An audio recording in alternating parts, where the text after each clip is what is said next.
ஒன்று நாளாகமம் 4ஆம் அதிகாரத்தை எடுத்துக்கொள்ளுங்கள். ஒன்று நாளாகமம் 4ஆம் அதிகாரத்தில் 9வது வசனத்தை நம்ம வாசிக்க போகிறோம். ஒன்று நாளாகமம் 4வது அதிகாரத்திலே ஸ்தோத்திரம் 9வது வசனத்தை நம்ம வாசிக்க போகிறோம். எல்லாரும் எடுத்துக்கொண்டீர்களா? 509வது பக்கத்தில் இருக்கிறது. 4ஆம் அதிகாரத்திலே 9வது வசனம். யாபேஸ் தன் சகோதரர்களை பார்க்கிலும் கனம் பெற்றவனாயிருந்தான். அவன் தாய் தான் துக்கத்தோடே அவனை பெற்றேன் என்று சொல்லி அவனுக்கு யாபேஸ் என்று பெயரிட்டான்.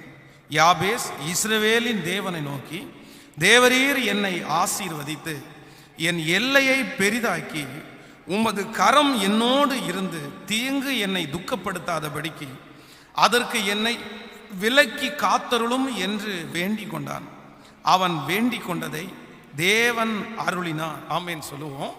ஆண்டவருடைய பிள்ளைகளே, இந்த இடத்திலே இந்த யாபேஸ் என்கிற மனிதனை குறித்து நம்ம வாசிக்கிறோம்.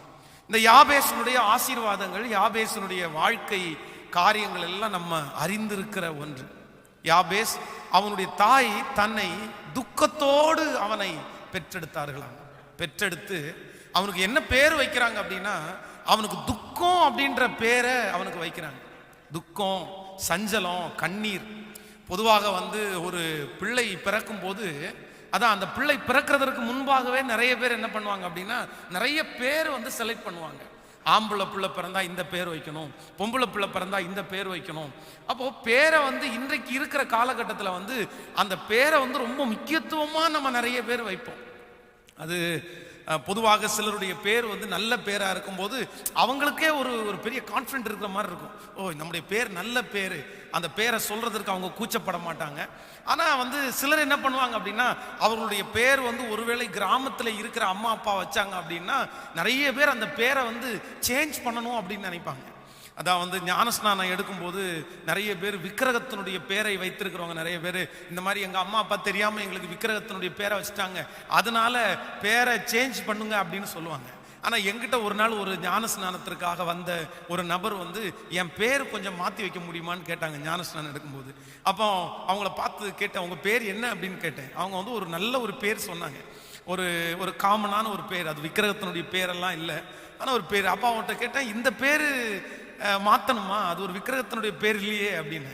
உடனே அவங்க சொன்னாங்க, இந்த பேரை எனக்கு சுத்தமாக பிடிக்கல, அதனால நீங்கள் ஞானஸ்நானம் எடுக்கும் போதாவது எனக்கு என்ன பண்ணுங்க, ஒரு நல்ல பேராக எனக்கு வச்சிருங்க அப்படின்னாங்க. ஸோ அப்போ அவங்க ஆசையின்படியே ஞானஸ்நானம் எடுக்கும்போது அவங்களுக்கு ஒரு நல்ல பேர் அவங்களுக்கு வச்சாச்சு. அப்போது எல்லாருமே தன்னுடைய பேரை குறித்து பெருமை பாராட்டுறவங்க நிறைய பேர் இருக்கிறாங்க.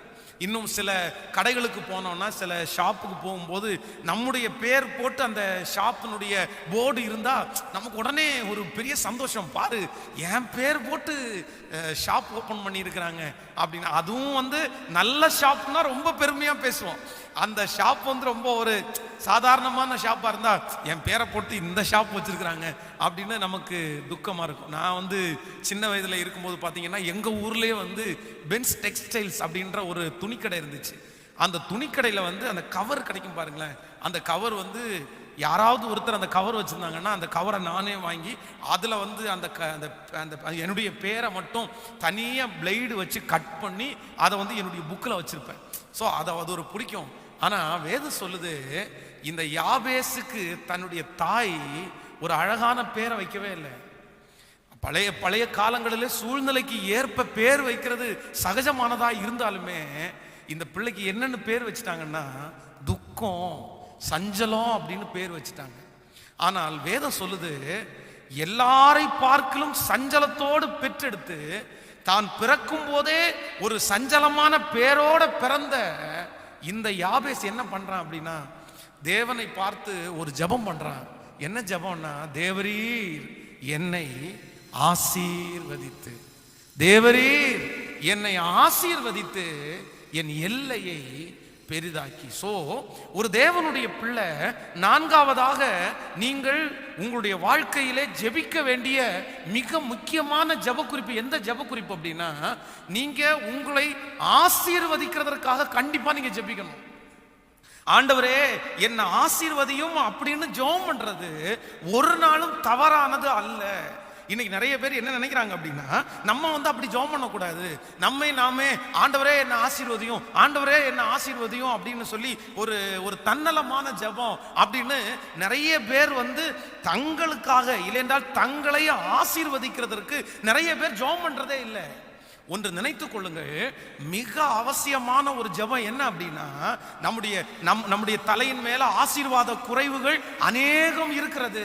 நம்முடைய தகப்பனார், நம்முடைய தாயார், நம்முடைய முன்னோர்கள் நிறைய பேர் ஆசீர்வதிக்கப்பட்டவர்கள் அல்ல. நிறைய பேர் சாபங்களை தலையிலே வாங்கி இருக்கிறாங்க. நம்ம முன்னோர்கள் நிறைய பேருடைய தலை மேல சாபங்கள் இருக்கிறது, அவர்களுடைய தலை மேல ஆசீர்வாதங்கள் இல்லை.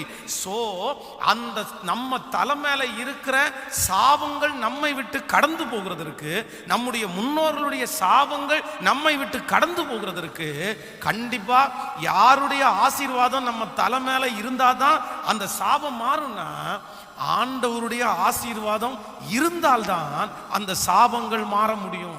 சோ ஒவ்வொரு தேவனுடைய பிள்ளையும் தவறாம என்ன ஜெபிக்கணும்னா, ஆண்டவரே நீர் என்னை ஆசீர்வதியும், நீர் என்னை, ஆண்டவரே என்னுடைய அம்மா என்ன சபிச்சிட்டாங்கப்பா, எங்க அப்பா என்ன சபிச்சிட்டாங்கப்பா, எங்க அம்மா என்ன பெத்தெடுக்கும் போது துக்கம்ன்ற பேரை எனக்கு வச்சுட்டாங்கப்பா, என்னுடைய முன்னோர்கள் என் தலைமையில நிறைய சாபத்தை கொடுத்துட்டு போயிட்டாங்கப்பா. ஆனா நான் இந்த சாபத்தோட வாழ விரும்பல, நான் இந்த கஷ்டத்தோட வாழ விரும்பல, நான் இந்த கடனோட வாழ விரும்பல. அதற்கு மாறாக நீங்க என்ன என் தலை மேல கைய வச்சு, நீங்க இல்லைன்னா என்ன பார்த்து நீங்க ஆசீர்வதிப்பீரே ஆனால் நான் என்னவா மாறிடுவேன்னா, நான் ஆசீர்வதிக்கப்படுவேன். அப்போ நான் என்ன நம்புறேன்னா, இந்த யாபேஸ் அப்படித்தான் ஜெபம் பண்ணியிருப்பாரு. எங்க அம்மா என்ன துக்கம்னு என்ன வச்சுட்டாங்க ஆண்டவரே, நானும் வளரும் போது துக்கத்தோட தான் இருக்கிறேன், என்ன கூப்பிடுறவங்க ஒவ்வொருத்தரும் என்ன துக்கம் துக்கம் தான் கூப்பிடுறாங்க. இந்த ஃபாஸ்டிங் பிரேயர்ல இருக்கிற உங்களுடைய வாழ்க்கையில உங்களை கூட யாரோ ஒருத்தர் அப்படித்தான் சொல்லலாம். பாரு நீ பாவம், நீ கஷ்டப்பட்ட ஒரு ஆளு, உனக்கு போய் இப்படியே நடந்துட்டு இருக்குது. நிறைய பேருடைய பரிதாபத்தினுடைய பேரை நீங்கள் சம்பாதித்து கொண்டே இருக்கலாம். ஆனா இந்த ஃபாஸ்டிங் பிரேயர்ல நம்ம எல்லாரும் ஆண்டவரை பார்த்து என்ன ஜெபிக்க போறோம்னா, ஆண்டவரே நீர் என்னை ஆசீர்வதியும். ஆமென் சொல்லுங்க. சோ நம்முடைய ஆசீர்வாதத்திற்காக ஜெபிப்பது என்ன இல்லை அப்படின்னா தவறு இல்லை. ஆமென் சொல்லுங்க. கையை மேல உயர்த்தி சொல்லுங்க அப்பா பார்த்து, ஆண்டவரே நீர் என்னை ஆசீர்வதியும். தகப்பனா இருக்கிறவர்கள், தாயா இருக்கிறவர்கள், ஆண்டவருடைய ஆசீர்வாதம் உங்க தலை மேல இருக்கும்போது உங்க பிள்ளைகளுக்கு அந்த ஆசீர்வாதம் தன்னை போல கடந்து வரும். உங்க சரீரத்தில் அந்த பலன் வரும். எல்லாரும் ஜெபிக்கலாம். ஒருவேளை அம்மாவுடைய வியாதியை நீங்க சுமக்கலாம், அப்பாவுடைய வியாதியை நீங்க சுமக்கலாம், உங்க குடும்பத்தில் இருக்கிற ஏதோ ஒரு சாபத்தை நீங்க சுமக்கலாம். ஆனா இப்ப ஜெபிக்கும் போது ஆண்டவருடைய ஆசீர்வாதம் உங்கள் தலையின் மேல் வைக்கப்படும் போது அது எவ்வளவு பெரிய சாப கட்டுகளா இருந்தாலும் அது ஒன்றுமில்லாமல் போகும். அதனால எல்லாரும் ஜெபிங்க, தேவரீர் என்னை ஆசீர்வதியும். சத்தத்தை உயர்த்தி ஆண்டவரே நீர் என்னை ஆசீர்வதியும். முழு பலத்தோடு அப்பா நீர் என்னை ஆசீர்வதியும். உம்முடைய கரம் என் தலையின் மேல் வைக்கப்படட்டும் ஆண்டவரே, உம்முடைய கரம் என் மேல் ஆண்டவரே வைக்கப்படட்டும் ஆண்டவரே, உம்முடைய கரம் என் மேல் வைக்கப்படட்டும். நீர் என்னை ஆசீர்வதியும் ஆண்டவரே, ஆசீர்வதியும். ஹல்லேலூயா. சோ நீங்க மறக்காம தினம் தினம் ஒரு காரியத்திற்காக நீங்க ஜெபம் பண்ணுங்க. ஆண்டவரே நீங்க என்ன ஆசீர்வதிங்கப்பா, நீங்க என்ன பிளஸ் பண்ணுங்கப்பா. இதை யாபேஸ் மட்டும் இல்ல, நீங்க வேதத்துல வாசிக்கும் போது யாக்கோபை குறித்து வேதத்துல வாசிக்கிறோம். இந்த யாக்கோபு தன்னுடைய பிரயாசத்தினால நிறைய காரியத்தை செஞ்சுட்டே வர்றாரு. அவர் ஒரு மிகப்பெரிய உழைப்பாளி, ரொம்ப ஞானம் உள்ளவர். தன்னுடைய மாமனார் தன்னுடைய சம்பளத்தை 10 விசை மாற்ற பார்த்தார். அவர் இரவிலே திருட்டு போனதெல்லாம் அவருடைய கையிலிருந்து வாங்கினார். எத்தனையோ செஞ்சதற்கு பிறகும் அந்த யாக்கோபு தன்னுடைய மாமனார் வீட்டிலிருந்து புறப்படும் போது வெறும் கோலும் கையுமாய் போனவன் பெரிய பரிவாரத்தோடு அவன் புறப்படுறான். ஆனா அவனுக்கு அந்த ஆசீர்வாதத்தில் திருப்தியே இல்லை. ஏதோ ஒரு சாபம், ஏதோ ஒரு மன கஷ்டம் அவனை தொடர்ந்துட்டே வந்துருச்சு. கடைசியில அந்த ஆற்றை கடக்கும் போது அவன் தனித்திருந்து என்ன ஜெபிக்கிறான் அப்படின்னா, நீர் என்னை ஆசீர்வதித்தாலே ஒழிய நான் உம்மை போக விடுவதில்லை. நல்லா கவனிங்க, இந்த உலகத்துல இருக்கிற ஆசீர்வாதம் மெட்டீரியல் பிளஸிங். உலகத்துல இருக்கிற ஆசீர்வாதம் நம்ம பாடுபட்டு நம்ம ஞானமாய் நம்ம நிறைய பேர் உழைக்கும் போது உலகத்துல இருக்கிற பணம், பொருள், சொத்து எல்லாமே கிடைக்குது. கவனிங்க, உலகத்திலே ஆண்டவரை அறியாத நிறைய பேருக்கு கூட அவர்களுடைய உழைப்பு, அவர்களுடைய ஞானம் நிறைய பணத்தை அவங்களுக்கு சேர்க்குது, நிறைய சொத்து அவங்களுக்கு சேர்க்குது.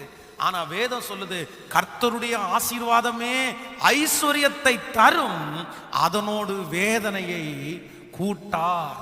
அப்படின்னா உலகத்துல நீங்க சம்பாதிக்கிற ஆசீர்வாதத்திற்கும் நீங்க உழைச்சு சம்பாதிக்கிற ஆசீர்வாதத்திற்கும் கர்த்தருடைய ஆசீர்வாதத்திற்கும் வித்தியாசம் இருக்குது. உலகத்துல பணம் மட்டும்தான் சம்பாதிக்க முடியும், உலகத்துல சொத்து மட்டும்தான் சேர்க்க முடியும். ஆனா அதை அனுபவிக்கக்கூடிய சுகமும் சமாதானமும் அந்த ஆசீர்வாதத்தை யார் தான் தர முடியும்னா கர்த்தர் ஒருத்தர் மட்டும்தான் தர முடியும். ஸோ அதைத்தான் இந்த இடத்துல யாக்கோபு என்ன ஜெபிக்கிறான் அப்படின்னா, என் கையினால எவ்வளோ நான் சம்பாதிச்சேன், நான் உழைச்சு நான் சம்பாதிச்சேன், நான் கோலும் கையுமாய் போனவன், பெரிய பரிவாரம் எனக்கு கிடைச்சிருச்சு. ஆனா எனக்கு அந்த ஆசீர்வாதத்துல சமாதானமே இல்லை ஆண்டவரே, அந்த ஆசீர்வாதத்துல நான் சந்தோஷமே இல்லை ஆண்டவரே. ஸோ இன்றைக்கு நான் உங்களை விட போறதில்லை, உங்க பிளஸ்ஸிங், உங்க ஆசீர்வாதம் எனக்கு கண்டிப்பாக தேவை. ஆமென் சொல்லுங்க. ஸோ இரவும் பகலும் உங்களுடைய ஜெபத்துல நீங்க ஒவ்வொரு நாளும் ஏசப்பாவுக்கு முன்பாக போய் நின்று உங்க ஜெபத்துல, ஆண்டவரே உங்க கரம் என் மேல வைக்கப்படட்டும்ப்பா, நீங்க என்ன பிளஸ் பண்ணுங்க ஆண்டவரே, நீங்க என்ன பிளஸ் பண்ணுங்க. உங்க கரம் என் மேல வச்சிருச்சுன்னா நிச்சயமா சொல்றேன், நான் ஆசீர்வதிக்கப்படுவேன் ஆண்டவரே. அதான் பெரிய பெரிய ஊழியக்காரர்களை பார்க்கும்போது நம்ம நிறைய பேர் அவங்களுக்கு முன்னாடி முழங்கால் படிட்டு உங்க கரத்தை என் மேல வச்சு எனக்கு பிளஸ் பண்ணுங்க பாஸ்டர் அப்படின்னு கேட்குறோம். அவங்க பிளஸ் பண்ற நிறைய ஆசீர்வாதங்கள் நம்ம தலை மேல அப்படியே இருக்கு, தலை மேல நமக்கு நிறைய பேருக்கு தங்குது. ஆனா நான் என்ன நம்புறேன்னா, அந்த உலகத்திலே இருக்கிற மனிதர்களை விட, ஊழியக்காரர்களை விட மிகப்பெரியவர் நம்முடைய ஆண்டவர். அவருடைய ஆசீர்வாதம் கண்டிப்பா நம்ம மேல இருக்கணும்னு நினைக்கிறவர்கள் தான் பாக்கியவான்கள். ஆமென் சொல்லுங்க. சோ அப்போ நீங்க ஒரு நாளும் நீங்க மறக்கவே கூடாது, ஆண்டவரே நீர் என்னை ஆசீர்வதியும். ஹல்லேலூயா. உங்களுக்கு புரிஞ்சிச்சுன்னு நினைக்கிறேன். நீங்க டெய்லி எதுக்காக ஜெபிக்கணும், ஆண்டவரே நீர் என்னை ஆசீர்வதியும், நீர் என்னை ஆசீர்வதி. ஆமென் சொல்லுங்க. ஒரு 10 விசை கை தூக்கி சொல்லலாமா அப்பா பார்த்து, ஆண்டவரே முழு மனதோட முழு ஹார்ட்டோட நான் நம்புறேன். இந்த ஃபாஸ்டிங் ப்ரேயர்ல நிறைய பேருக்கு வியாதியிலிருந்து விடுதலை ஆண்டவர் தருவார்னு நினைக்கிறேன். ஆண்டவருடைய ஆசீர்வாதம் உங்க தலை மேல ஊற்றப்படும் போது சாபம் அப்படியே மாறி போகும், அக்கிரம கட்டுகள் மாறி போகும், ஹல்லேலூயா, வியாதிகள் மாறி போகும், அந்த பண நெருக்கங்கள் மாறி போகும், நஷ்டங்கள் மாறி போகும். எல்லாரும் ஜெபித்து, ஆண்டவரே நீர் என்னை ஆசீர்வதியும் அப்பா, ராஜா நீங்க என்ன பிளஸ் பண்ணுங்க ஆண்டவரே, உங்க கரம் என் மேல வைக்கப்படணும், என் தலை மேல வைக்கப்படணும். ஆண்டவரே நீங்க பிளஸ் பண்ணிட்டீங்கன்னா அது போதும்பா, நீங்க பிளஸ் பண்ணிட்டீங்கன்னா எனக்கு வியாதி இருக்காதுப்பா, நீங்க பிளஸ் பண்ணிட்டீங்கன்னா எனக்கு சாபம் தொடராதுப்பா, நீங்க பிளஸ் பண்ணிட்டீங்கன்னா என் வாழ்க்கை ரொம்ப ஆசீர்வாதமா இருக்கும். தேவரீர் என்னை ஆசீர்வதியும், நீர் என்னை ஆசீர்வதியும். ஆமென் சொல்லுங்க. ஹல்லேலூயா.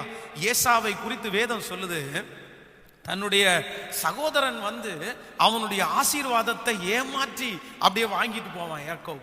அப்போ ஏசா அவங்க அப்பாட்ட தான் வேட்டையாடி கொண்டு வந்த அந்த பதார்த்தத்தை கொடுத்து சொல்லுவான், டாடி உங்க பையன் நான் வந்திருக்கிறேன், ஏசா வந்திருக்கிறேன், இந்த பதார்த்தத்தை நீங்க சாப்பிட்டு என்னை ஆசீர்வதிக்கணும்னு சொல்லும் போது அவங்க அப்பா சொல்லுவாரு, எப்பா இதுக்கு முன்னாடி ஒருத்தன் வந்தான், அவன் உன்ன மாதிரியே எனக்கு சாப்பாடெல்லாம் கொடுத்து அந்த ஆசீர்வாதத்தை வாங்கிட்டு போயிட்டான் அப்படின்னு சொல்லுவாரு. சொன்ன உடனே நீங்க ஆதியாகமத்தில் அதை வாசிக்கும் போது நமக்கே ரொம்ப அழுக வரும்.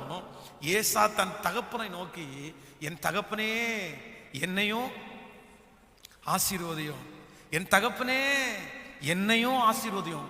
உடனே அவர் சொல்லுவார், இல்லப்பா எல்லா ஆசீர்வாதத்தையும் அவனுக்கு நான் கொடுத்துட்டேனே. அடுத்து அவன் சொல்லுவான், ஒரு ஆசீர்வாதம் கூட எனக்கு வைத்து வைக்கலையா, ஒரு ஆசீர்வாதம் கூட எனக்கு மிச்சம் இல்லையா, என்ன ஆசீர்வதியும்னு தன்னுடைய தகப்பனாருடைய ஆசீர்வாதத்திற்காக ஏசா அப்படியே கெஞ்சுவான். ஏன் அப்பா நீ என்ன ஆசீர்வதிக்கலாம், விடுங்கப்பா, நான் உழைச்சு நான் சம்பாதிச்சுக்கிறேன், நான் கஷ்டப்பட்டாதான் எனக்கு சோறு. அதான் நம்ம நிறைய பேர் நம்ம நினைப்போம், நம்ம கஷ்டப்பட்டாதான் நமக்கு சாப்பாடு, நம்ம கஷ்டப்படுவோம், மற்றவங்களா நமக்கு கொடுக்க போறாங்க, அவங்க பிளஸ் பண்ணி நமக்கு என்ன ஆயிர போகுது. அப்படின்னு நிறைய பேர் அப்படி தவறா நினைப்பாங்க. நீங்க என்ன ஆசீர்வதிங்க, ஆசீர்வதிக்காம போங்க, நீங்க என்ன நல்லதா சொல்லுங்க, சொல்லாம போங்க அப்படின்னு நம்ம நிறைய பேர் நினைப்போம். உண்மையிலே ஒண்ணு நீங்க கண்டிப்பா மறந்துடாதீங்க, ஆண்டவர் நம்மை ஆசீர்வதிப்பது மிக அவசியம். அதே போல நம்முடைய பெற்றோர் நம்மை ஆசீர்வதிப்பது மிக அவசியம். ஹலோ, நான் உங்களுக்கு புரியுதா? உங்களுக்கு இந்த ஏசா அவங்க அப்பாட்ட கெஞ்சுறான். எதுக்கு கெஞ்சுறான்னா, ஒரு ஆசீர்வாதம் கூட எனக்கு வைக்கலையா, எனக்கு வைக்கலையா. நீங்க கூடி போனா இங்க இருக்கிற பெற்றோர்கள் தன்னுடைய பிள்ளைகளை எப்ப ஆசீர்வதிப்பாங்க தெரியுமா? அந்த கல்யாணம் ஆகுது பாருங்களேன், அந்த கல்யாணம் ஆகும்போது அந்த மாப்பிள்ளை பொண்ணு 2 பேரும் நிறைய பேர் கால் தொட்டு கும்பிடுவாங்கல்ல. அப்ப பாத்தீங்கன்னா அம்மாவும் அப்பாவும் தலை மேல கையை வச்சு நீ நல்லா இரு அப்படின்னு சொல்லி அனுப்புவாங்க. அதுவும் சில பிள்ளைங்க ஒருவேளை காதல் திருமணம் ஏதாவது செஞ்சிருப்பாங்க அப்படின்னு சொன்னா, கண்டிப்பா உன்னை ஆசீர்வதிக்க மாட்டேன், மனசுக்குள்ள நீ எப்படி வேணாலும் போ அப்படின்னு சொல்லிட்டு சும்மா கை வைக்கிறவங்களும் நிறைய பேர் இருக்கிறாங்க. ஆனா இங்க இருக்கிற பெற்றோர்கள் ஒவ்வொருவரும் தெரிந்து கொள்ளுங்க, உங்க பிள்ளைகளை நீங்க கண்டிப்பா என்ன பண்ணணும் அப்படின்னா ஆசீர்வதிக்கணும்.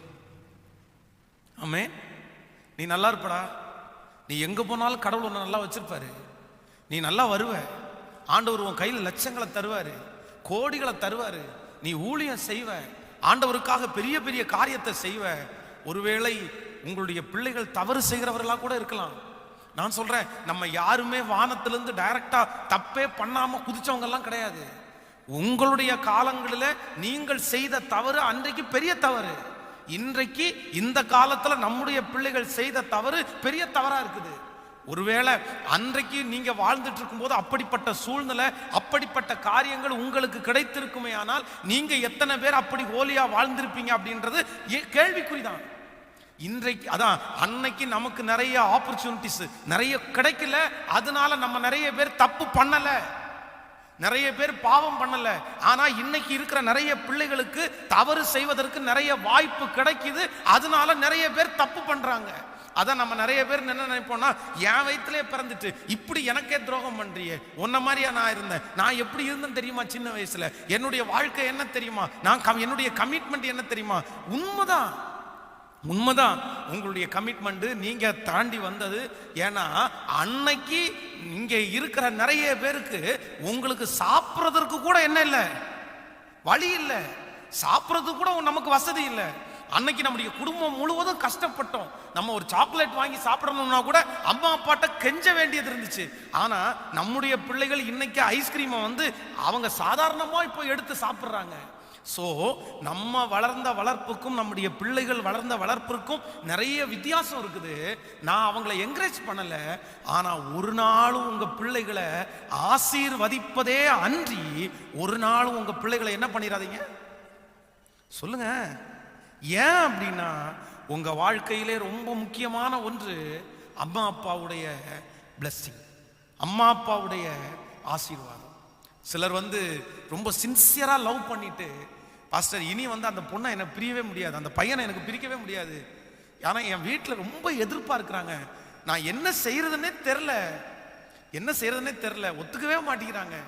ஆனா நான் அவங்கள்ட்ட எல்லாம் சொல்றது, எப்பா உன் கல்யாணத்திற்கு 3 பேர் ரொம்ப முக்கியம்ப்பா, உன் கல்யாணத்துக்கு 3 பேர் ரொம்ப முக்கியம். ஒன்று, உன் கல்யாணத்துக்கு ஆண்டவர் முக்கியம். 2வது, உன் கல்யாணத்துல உன்னை ஆவிக்குரிய வாழ்க்கையில வழி நடத்தின பரிசுத்தவான் அந்த பாஸ்டர் முக்கியம். நம்பர் 3, 3வது, உன் கல்யாணத்திற்கு உன் அம்மா அப்பா கண்டிப்பா முக்கியம். யாரு என்கிட்ட கேட்டாலும் நான் இதான் சொல்லுவேன், உன் திருமணத்திற்கு 3 பேர் முக்கியம்ப்பா. உன் திருமணத்துல முதல்ல யார் இருக்கணும்னா ஆண்டவர் இருக்கணும். ஆண்டவர் இல்லாத திருமணம் ஆசீர்வாதமா இருக்காது. ஏன்னா வேதம் சொல்லுகிறது, முப்புரி நூல் சீக்கிரம் ஆறாது. ஒன்று கணவன், இன்னொன்று மனைவி, இன்னொன்று கர்த்தர். ஆண்டவரும் கணவன் மனைவியும் எந்த வாழ்க்கையில ஆரம்பிக்கிறாங்களோ அவங்க வாழ்க்கை கடைசி வரைக்கும் தோல்வி அடையாது. ஆனா ஆண்டவர் இல்லாத கல்யாணம், ஆண்டவருக்கு முக்கியத்துவம் கொடுக்காத திருமணம், அது எவ்வளவு நல்ல கணவனா இருந்தாலும், அது எவ்வளவு நல்ல பொண்ணா இருந்தாலும், நான் சொல்றேன் அந்த குடும்பத்துல சமாதானத்தை பார்க்கவே முடியாது. ஒருவேளை அம்மா அப்பா தவறி இருக்கலாம், பாஸ்டர் தவறி இருக்கலாம். தவறி இருந்தா பரவாயில்ல. நான் என்னுடைய திருமணத்துல நான் ஜெபித்த ஜெபமே அப்படிதான். ஆண்டவரே, என்னுடைய திருமண வாழ்க்கையில முதல்ல உங்க சித்தம் ரொம்ப அவசியம். உங்க சித்தம் இல்லாம திருமணம் பண்ணக்கூடாது. நம்பர் 2, இரண்டாவது, என்னை ஆவிக்குரிய வாழ்க்கையில வளர்த்து என்னை ஊழியத்துல என்னை அனுப்பிவிட்ட எங்க பாஸ்டர் கண்டிப்பா நான் திருமணம் பண்ண போற குடும்பத்தை, அந்த பொண்ணை எனக்கு பிடிக்குதோ இல்லையோ எங்க பாஸ்டர் கண்டிப்பா பிடிக்கணும். நம்பர் 3, மூன்றாவது, என் திருமணத்திற்கு எங்க அம்மா அப்பா முழுவதுமா சம்மதிச்சு சந்தோஷமா எனக்கு திருமணம் பண்ணி வைக்கணும். ஆனா உண்மையிலே இந்த 3 ஆசீர்வாதத்தையும் ஆண்டவர் எனக்கு கிருபையாய் தந்ததுனாலதான் இன்றைக்கு ஊழியத்தை கூட வெற்றியா செய்ய முடியுதுன்னு நான் நம்புறேன். ஆமேன்னு சொல்லுங்க. அதனால இந்த சத்தத்தை கேட்டுக்கொண்டிருக்கிற யாரா இருந்தாலும் சரி, இந்த 3 காரியத்துல கவனமா இருங்க. உங்க பிள்ளைகளுடைய கல்யாணத்திற்கு கண்டிப்பா நீங்க சொல்லுங்க. சிலர் சொல்லுவாங்க, அவன் இஷ்டத்துக்கு தானே பண்றான், அவன் இஷ்டத்துக்கு தான் இது பண்ணிட்டான், நான் என்ன பண்ண முடியுது, நான் போக மாட்டேன், நான் வரமாட்டேன். அப்படிப்பட்ட ஒருவேளை தடுமாறுகிற பிள்ளைகளை நீங்கள் ஜெபித்து நீங்கள் மாற்ற முடியுமையானால் கண்டிப்பா நீங்க முயற்சி எடுங்க, அவர்களுக்காக ஜெபம் பண்ணுங்க. ஆனா இல்ல, எக்காரணம் கொண்டும் அவங்கள மாற்றவே முடியாது, அது ஒரு பெரிய ஒரு நிலைமைக்கு நேரா போயிடுச்சு அப்படின்னா, நான் சொல்றேன், அந்த இடத்துல உங்க ஆசீர்வாதம் கண்டிப்பாக பிள்ளைகளுக்கு தேவை. ஸோ ஒரு திருமணத்தில் மறந்துடவே கூடாது. நம்பர் 1, முதலாவது ஆண்டவர் இருக்கணும். நம்பர் 2, இரண்டாவது அவர்களை வழிநடத்தின திருச்சபை போதகர் கண்டிப்பாக இருக்கணும். நம்பர் 3, மூன்றாவது, உங்களுடைய திருமணத்தில், பிள்ளைகளுடைய திருமணத்தில் அம்மா அப்பா கண்டிப்பாக அவசியம். ஆமேன்னு சொல்லுங்க. ஸோ இன்றைக்கே இங்கே இருக்கிற ஒவ்வொரு அம்மா அப்பாவும் உங்களுடைய பிள்ளைகளுக்கு நீங்கள் வீட்டில் போய் அவங்கள வர சொல்லி அவங்க தலை மேலே கையை வச்சு நீங்கள் என்ன பண்ணணும் அப்படின்னா ஒரு பிளஸ்ஸிங் பண்ணணும், ஆசீர்வாதத்தை நீங்கள் கொடுக்கணும். பெரியவர்கள் நீங்கள் சிறியவர்களை ஆசீர்வதிக்கணும். நம்ம பிள்ளைகளை நம்ம ஆசீர்வதிக்காம வேற யாரும் ஆசீர்வதிக்க மாட்டாங்க. ஏற்கனவே நம்முடைய பிள்ளைகளுடைய தலையின் மேல் ஏகப்பட்ட சாபங்கள் இருக்குது, வம்சாவளி சாபங்கள் இருக்கிறது, பக்கத்து வீட்டுக்காரனுடைய சாபம் இருக்குது, நம்ம மேல பொறாமப்பட்டவங்களுடைய சாபம் ஏற்கனவே நம்முடைய பிள்ளைங்க மேல இருக்கத்தான் செய்யுது. இல்லாம இல்ல, ஏற்கனவே உங்க பிள்ளைங்க மேல அவ்வளவு சாபம் இருக்குது. நீங்களும் சேர்ந்து உங்க பிள்ளைகளை சபிச்சா நான் சொல்றேன், அந்த பிள்ளைங்க எதிர்காலத்துல எப்படி இருப்பாங்க, அந்த பிள்ளைங்க எதிர்காலத்துல எப்படி வாழ முடியும்? ஆசீர்வதிக்க வேண்டிய அம்மாவே, ஆசீர்வதிக்க வேண்டிய அப்பாவே ஒரு பிள்ளைய சபிப்பாரே, ஆனால் உங்க பிள்ளைங்க ஆசீர்வாதமா இருக்க முடியுமா? இருக்க முடியுமா? சூழ்நிலை அவங்கள மாற்றிருச்சு, பிரச்சனை அவங்கள மாற்றிருச்சு. சரி, என்னைக்காவது ஒரு நாள் ஒரு மாற்றத்தை ஆண்டவர் தருவார் அப்படின்னு நீங்க விசுவாசிங்க. ஆனா உங்க வாயிலிருந்து என்ன வரக்கூடாதுன்னா பிள்ளைகளை சபிக்கவே கூடாது. ஆமோதிக்கிறீங்களா இல்லையா? கைகளை உயர்த்தி ஒரு ஹல்லேலூயா சொல்லும். நான் அடிக்கடி சொல்லுவேன், எங்க வீட்டில் என்னுடைய இரண்டாவது அண்ணன் பயங்கரமாக கெட்ட வார்த்தை பேசிட்டே இருப்பார். நான் ஊரில் இருக்கும்போது ரொம்ப கெட்ட வார்த்தை பேசுவார். இந்த கெட்ட வார்த்தை பேசினது எனக்கும் ரொம்ப பிடிக்காது. எங்கள் அம்மா அவன் கெட்ட வார்த்தை பேசும்போதெல்லாம் அவனை நிறைய சாபமான வார்த்தைகளை சொல்லிகிட்டே இருப்பாங்க. இன்றைக்கு வரைக்கும் நான் அவனை பார்க்குறேன். அவனுடைய வாழ்க்கையில் உயர்வு அப்படின்றத என்னால் பார்க்கவே முடியல. ஆனால் நான் மோஸ்ட்லி 90% எங்க அம்மா அப்பாட்டேண்டு சாபத்தை வாங்கினதே இல்லை, சாபத்தை வாங்கினதே இல்லை. அதான் எங்க வீட்டில் ஒரு வயதான ஒரு பாட்டி, எங்க அப்பாவுடைய அம்மா, எங்க கூட தான் இருந்தாங்க. எங்க அப்பாவுடைய அம்மா பல்லெல்லாம் விழுந்து போயிருச்சு. ஆனா அவங்களுக்கு இந்த வெத்தலை பாக்கு போடுற பழக்கம் இருக்கும். நான் ரட்சிக்கப்படுறதுக்கு முன்னாடி, ரட்சிக்கப்பட்டதுக்கு அப்புறம், ஞானஸ்நானம் எடுத்ததுக்கு அப்புறம் அதை செய்து கொடுக்க மாட்டேன். ஞானஸ்நானம் எடுக்கிறதுக்கு முன்னாடி வரைக்குமே அவங்க இந்த வெத்தலை பார்க்க நல்லா நசிச்சு அப்படி மை மாதிரி அரைச்சு கொடுக்க சொல்லுவாங்க. ஆனா யாருமே செய்ய மாட்டாங்க, நான் செய்வேன். செய்யும் போது அவங்க மனசார அவங்க என்ன ஆசீர்வதிப்பாங்க. அப்புறம் வீட்டில் நான்வெஜ் சாப்பிடும்போது அவங்களுக்கும் நான்வெஜ் சாப்பிடலான்னு ஆசை இருக்கும். ஆனா என்னன்னா அவங்களுக்கு பல்லு இல்லாதனால சாப்பிட முடியாது. அவங்க பிள்ளைங்க கொண்டு வர்றது கூட சாப்பிட முடியாது. உடனே என்னதான் கூப்பிடுவாங்க. நான் போய் அந்த நான்வெஜ் எல்லாம் எடுத்து அந்த அவங்க வச்சிருக்கிற அந்த கல்லுக்குள்ள போட்டு நல்லா நசிச்சு அந்த மை மாதிரி பெசஞ்சு அவங்களுக்கு கொடுத்தா அப்படியே சாப்பிட்டுட்டு மனசார ஆசீர்வதிப்பாங்க. உண்மையிலே நான் சொல்றேன், அவங்க என்னென்ன ஆசீர்வாதத்தை என் தலை மேல வச்சாங்களோ அத்தனை ஆசீர்வாதமும் இன்றைக்கும் என் தலை மேல இருக்கிறத நான் பார்க்கிறேன். நான் ரொம்ப விரும்புறது என்ன அப்படின்னா, பெரியவர்களுடைய ஆசீர்வாதத்தை நான் எப்பவுமே நான் விரும்புவேன். அவங்க என்னை ஆசீர்வதிக்கணும்னு நினைப்பேன். என் பாஸ்டருக்காக நான் வந்து ஆசைப்பட்டது ஒன்று என்ன அப்படின்னா, என் பாஸ்டர் மரிக்கிறதற்கு முன்னாடி அவருக்கு கடைசியா என்னால் முடிஞ்ச அளவுக்கு பணிவிட செய்யணும்னு நினைச்சேன். நான் ஊழியத்திற்கு வருகிறதற்கு முன்னாடி எங்க பாஸ்டருடைய காலை அமுத்தி விட்டுருக்கிறேன். என் பாஸ்டர் சாப்பிட்ட தட்டில் சாப்பிட்டுட்டு இருக்கிறேன். என் பாஸ்டருக்கு துணி துவைச்சு கொடுத்துருக்கிறேன். அது ஒரு பெரிய பிளெஸிங்கா நினைச்சேன். அவர் மரணம் அடைகிறதற்கு ஒரு வாரத்திற்கு முன்னாடி கரெக்டா கன்னியாகுமரியில் ஒரு மீட்டிங். அந்த மீட்டிங் போய் எங்க பாஸ்டரை பார்த்தா கையிலையும் காலையும் நகம் ரொம்ப வளர்ந்துருக்குது. அது ரொம்ப ஒரு மாதிரி அழுகி, காலில் நகமெல்லாம் அழுகி லைட்டா அந்த புழு வைக்கிற மாதிரி இருந்துச்சு. ரொம்ப அசிங்கமா இருந்துச்சு. நானே போய் கடையில் போய் ஒரு நகம் வெட்டி வாங்கிட்டு வந்து பாஸ்டருடைய காலை என்னுடைய மடியில எடுத்து வச்சு அவருடைய 2 காலில் இருக்கிற நகத்தை அப்படியே பக்காவா கிளீன் பண்ணிட்டேன். கையை கிளீன் பண்ணிட்டேன். அவருக்கு இந்த எப்பவுமே ஃபுல் ஷேவிங்ல தான் இருப்பாரு. அப்போ வந்து இந்த மாதிரி ஷேவ் பண்ணட்டுமா அப்படின்னு கேட்டேன். ரொம்ப ஷேவ் பண்ணால் கஷ்டமா இருக்கும், அதனால நீ வந்து இந்த முடியெல்லாம் கொஞ்சம் எடுத்து விட்டா கூட பரவாயில்ல அப்படின்னு நானே சீப்பு வச்சு அவருடைய தாடியெல்லாம் கிளியர் பண்ணி அவரை குளிப்பாட்டி, அப்புறம் கடைசியில் வந்து பாயசம் சாப்பிட்டா நல்லா இருக்கும் அப்படின்னாங்க. உடனே ரெடி மிக்ஸ் வாங்கிட்டு வந்து பாயசம் காய்க்க சொல்லி அதையும் அவங்களுக்கு கொடுத்து, கடைசியில் அவங்க படுத்துட்டு இருக்கிற அந்த பெட்டில் ரொம்ப சூடாகி முதுகில் 2-3 புண்ணு வந்துருச்சு. சரி இல்லை நீங்கள் வந்து இந்த பெட்டில் படுத்தீங்கன்னா கண்டிப்பாக புண்ணு வரும், அதனால அந்த வாட்டர் பெட்டு அதை போய் வாங்கிட்டு வந்து வாட்டர் பெட்டு, தலையணை, பெட்ஷீட்டு. எனக்கு ஒரு மிகப்பெரிய சந்தோஷம். அவர் மரிக்கும் போது நான் வாங்கி போட்ட அந்த வாட்டர் பெட்டு, நான் வச்ச அந்த தலையணை, நான் ஷேவ் பண்ணி விட்டேன் அந்த நகம் வெட்டின அந்த கால், ஸோ நான் குளிக்க வச்சதான் அவர் அந்த கடைசி அப்படின்னு அவர் கடைசியில் ஆண்டவருடைய ராஜ்யத்திற்கு போய் சேர்ந்தார். அப்போ கடைசியில் அவர் அப்படி கிளீன் பண்ணும்போது அவரால் முடியாத போது எனக்காக ஜெபம் பண்ணார். என் கையை பிடிச்சி சொன்னாரு, நீ பெரிய ஊழியம் செய்வப்பா, ஆனா ஒன்று மட்டும் ஜாக்கிரதையாரு, யாருக்காகவும் சத்தியத்தை மட்டும் நீ என்ன பண்ணிடாத, விட்டு கொடுத்துறாத, ஜாக்கிரதையாரு, சத்தியத்திற்காக கடைசி வரைக்கும் நிற்கணும் என்ன அப்படின்ட்டு எங்க பாஸ்டரை விட்டு கடந்து வந்தேன். இன்றைக்கும் நான் மனதில் சந்தோஷப்படுறேன். எங்க பாஸ்டர் என்னென்ன பிளெஸிங் சொன்னாரோ அத்தனை ஆசீர்வாதம் என் தலை மேல இருக்கிறத நான் இன்றும் உணர்றேன். ஆமேன்னு சொல்லுங்க. அப்போ ஆண்டவருடைய பிள்ளைகளே, மிக அவசியமானது ஒன்று என்ன அப்படின்னா, பெரியவங்க நிறைய சின்னவங்களை என்ன பண்ணணும்னா நீங்க பிளஸ் பண்ணணும், ஆசீர்வதிக்கணும். அதே போல நம்ம ஒவ்வொருத்தருமே என்ன பண்ணணும்னா நம்முடைய அம்மா அப்பாவுடைய ஆசீர்வாதத்திற்காக நீங்க வந்து கெஞ்சுறது கூட தப்பே இல்லைன்னு சொல்லுவேன். ஹலோ இங்கே ஏசா தன்னுடைய தகப்பனாரிடத்துல அவனை குறித்து வேதம் சொல்லுது, அவன் ஒரு மிகப்பெரிய பலசாலி. அவன் எப்ப காட்டுக்குள்ள போனாலும் அவன் வேட்டையாடி அவன் வந்து அந்த பதார்த்தத்தோடு தான் வருவான். அவன் சோம்பேறி எல்லாம் கிடையாது, அவனுக்கு உழைக்க தெரியும், அவனுக்கு சம்பாதிக்க தெரியும். எல்லா திறமைகளும் இருந்தும் தன்னுடைய சகோதரன் தன்னுடைய ஆசீர்வாதத்தை வாங்கிட்டு போனாலும் தகப்பனை பார்த்து கெஞ்சுறான், என் தகப்பனே ஒரு ஆசீர்வாதமாவது எனக்கு இல்லையா? அதுக்கப்புறம் தான் அவங்க அப்பா, சரிப்பா நான் ஒரே ஒரு ஆசீர்வாதத்தை சொல்றேன், என்னதான் இருந்தாலும் உன் சகோதரன் தான் உனக்கு பெருசா இருப்பான், ஆனா நான் ஆசீர்வதிக்கிறேன்னு ஒரு ஆசீர்வாதத்தை அவனுக்கு ஆசீர்வதிப்பாரு.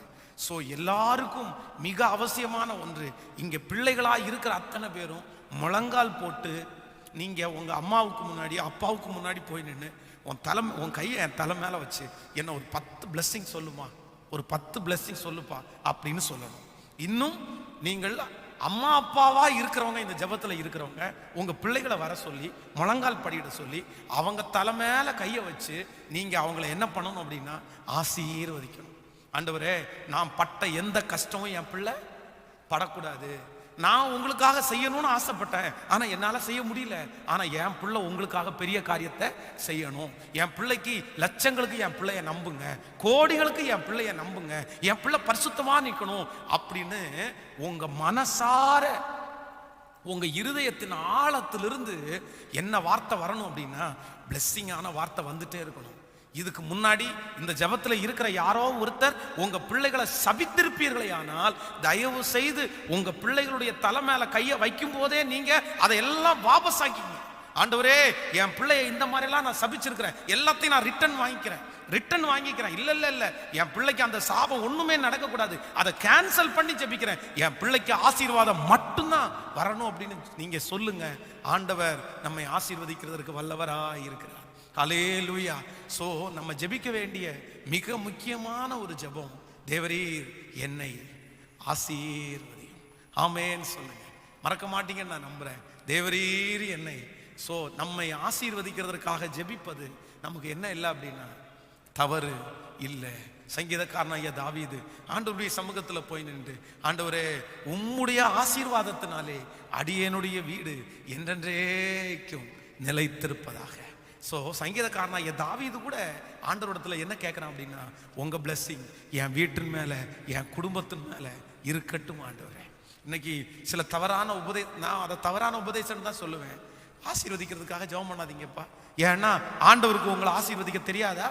ஆண்டவருக்கு தான் உங்களை ஆசீர்வதிக்க தெரியுமே. இல்லை இல்லை இல்லை இல்லை, கேளுங்கள், அப்பொழுது உங்கள் சந்தோஷம் நிறைவாக இருக்கும்படி இவைகளை பெற்றுக்கொள்வீர்கள். கைகளை உயர்த்தி ஒரு ஹல்லேலூயா சொல்லுங்க.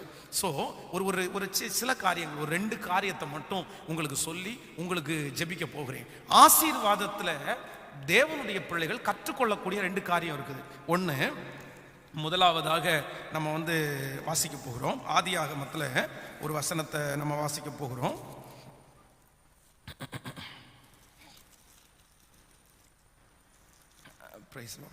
நீங்கள் 37ஆம் அதிகாரத்தை எடுத்துக்கொள்ளுங்கள்.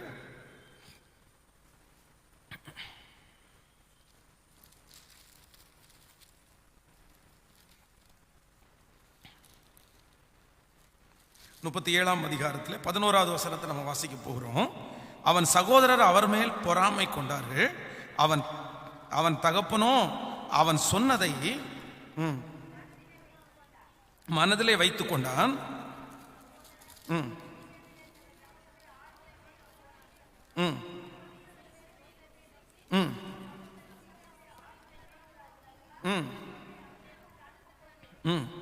வா என்றான். அவன் இதோ போகிறேன் என்றார். இன்னொரு வசனத்தை கூட நம்ம வாசிக்க போகிறோம். வாசிக்கலாமா? அதே ஆதியாகமத்தில் ஒரு நல்ல வசனம். 27ஆம் அதிகாரத்தை எடுத்துக்கொள்ளுங்கள். 27ஆம் அதிகாரம்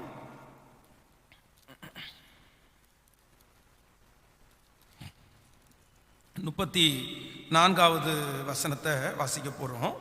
ஏசா தன் தகப்பனுடைய வார்த்தைகளை கேட்டவுடனே மிகவும் மனம் கசந்து உரத்த சத்தமாய் அலறி தன் தகப்பனை நோக்கி, என் தகப்பனே, என்னையும் ஆசீர்வதியும் என்றார். அதற்கு அவன், உன் சகோதரன் தந்திரமாய் உன்னுடைய ஆசீர்வாதத்தை பெற்றுக்கொண்டான் என்றார்.